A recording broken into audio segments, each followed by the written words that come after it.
আসসালামু আলাইকুম সবাইকে। আশা করি সবাই ভালো আছেন। আমরা আলহামদুলিল্লাহ ভালো আছি।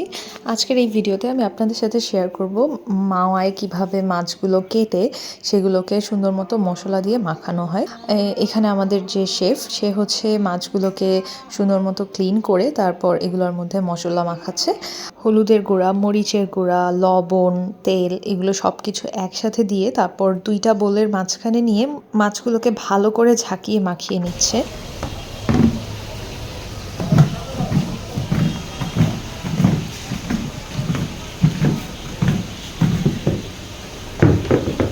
মাছগুলো মাখানো শেষ হয়ে গেছে। এবার হচ্ছে ডিমগুলো মাখিয়ে নিবে। তারপরে হচ্ছে ভাজার পালা। যত যাই বলেন না কেন বাসার মাছ ভাজা আর মাওয়ার মাছ ভাজা এই ২টার মধ্যে অনেক ডিফারেন্স। বাসায় যতই রান্না করুক যাই করুক না কেন এখানকার মাছ ভাজাটা একটা অন্য রকমের স্বাদ। এই যে এবার হচ্ছে ভাজবে।